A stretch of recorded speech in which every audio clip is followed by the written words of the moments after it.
Mga ga, kahit wala tayong mga pork or chicken flows, ay pwede tayong makagawa nito. Diskarte na lang talaga mga palangga kung paano tayo makagawa ng mga paninda natin. At yung ating video ngayon ay madali lang po talaga itong gawin. Kaya simulan na natin. So dito gawa na po tayo ng ating dough. Gagamit ako dito ng bread flour or yung first class flour. Lagyan ng powdered milk at yes. 800 grams na yung gamit ko dito na harina at dalawang tray na may sizes na 11 by 15 by 1 yung magagawa natin dito. At hindi tayo dito naglagay ng bread improver kasi hindi naman natin ito masyadong paalsahin. Kunting alsa lang yung kailangan natin dito. At maglagay ng vanilla extract, light brown sugar at asin. At dito gagamit lang ako ng egg whites kasi meron akong egg whites ay sayang din. Pero pwede naman kayo ditong gagamit or pwede tayo ditong maglagay talaga ng whole eggs. At lagyan ng tubig at tunawin muna yung asukal at asin at basain na ang harina. At dito margarine yung nilagay ko. Pero pwede talaga tayo ditong maglagay ng shortening, pwedeng butter. At masahin lang natin ito ng mabuti until well mixed. At pagkatapos isalin lang natin dito sa ating mesa kasi dito natin yan masahin ng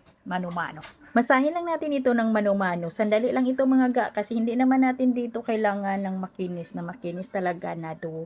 At hatiin lang natin ito sa dalawa kasi dalawang flavor po yung gagawin natin ngayon. At kada hati dito ay minasa ko lang ho yan ng 10 minutos or 10 minutes. At sa loob ng 10 minutes ay okay na po yung ating dough. Ay ilagay ko lang dito sa ating hulmahan. Ito yung tray natin na may sizes na 11 by 15 by 1 at banyahan lang talaga natin yan ng margarine or di kaya shortening. At palsahin lang natin ito mga ga. At ganun din yung gagawin natin sa isa nating dough.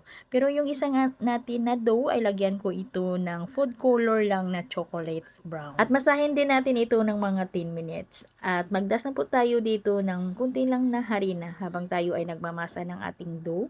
Pangtanggal lagkit lang po. At paalsahin ko lamang ito ng mga 35 minutes na yung lumambot na yung ating dough na pwede na nating palaparin. At pagkalipas ng 35 minutes ay pwede ko nang palaparin yung ating dough. At pinahiran ko lang yung aking kamay ng margarine. Pangpadulas lang po para hindi din didikit sa aking kamay yung ating dough pag nag-flatten po tayo dito. At ipantay lang po natin yan at ganun din yung gagawin natin dito sa natira po natin na dough na yung chocolate brown.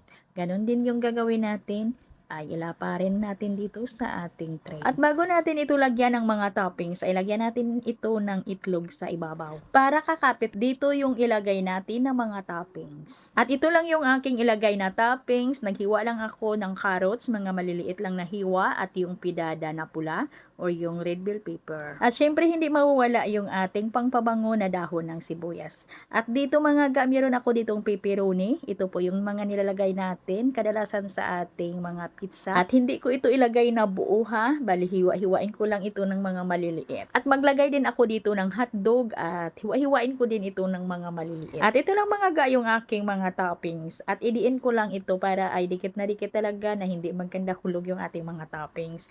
At i-rest ko lang ito ng 30 minutes bago natin isalang. At tusok-tusokin pala natin ito sa tinidor yung ating dough para din hindi lolobo or hindi maghabok pag naluto mga ga para walang hangin-hangin yung loob ng ating dough. Tusok-tusokin natin ang tinidor. Yung isa ay tusok-tusokin natin yan mamaya nakalimutan. At yun ay i-rest muna natin ng mga 30 minutes bago natin isalang at kailangan ay mainit na yung ating oven bago natin ito isalang. At ito na after 30 minutes ay isalang na natin ito sa may init ng ating oven na 180 degrees Celsius sa loob ng 20 to 25 minutes lang. At pag ito'y lumamig na, ay pwede na po natin itong i-roll. Pero bago natin yan i-roll para makasigurado tayo na hindi mag-crack, na madali lang po natin talagang i-roll, ay hiwaan lang po natin yan ng kunti lang or mababaw lang. Yung paghiwa natin dito ay mababaw lang, huwag lang tagos. Ha? At ito lang yung gagawin ko na palaman dito. Maglagay lang ako dito ng condensed milk at mayonnaise at lagyan ko ito ng grated cheese. Ikalat muna natin yung ating mayonnaise at yung condensed milk bago natin ito lagyan ng grated cheese. At saka na po natin ito i-roll ng diretso. At itabi lang muna natin yan. At dito din sa isa natin mga ga ay ganun din yung aking palaman. At ganun din yung gagawin natin dito. I-roll din natin ito yung ating kulay brown. At pagkatapos natin itong hiwain, dito naman sa mga magkabilang side ay lagyan lang natin ng condensed milk at saka mayonnaise. At lagyan lang natin ng grated cheese. Yun lang kadali mga gao. Hindi na natin kailangan yung mga pork, yung mga chicken breast. Kung wala naman tayo niyan.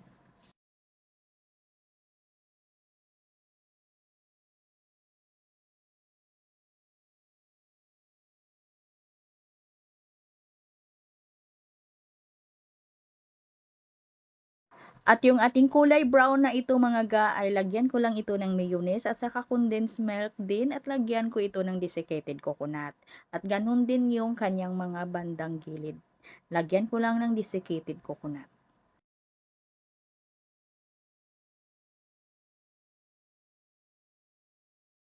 At dito meron naman akong natira ng ating caramel sauce ay nilagay ko na dito para pang design na din. At hanggang dito lang yung ating video mga ga. Maraming salamat at bye-bye.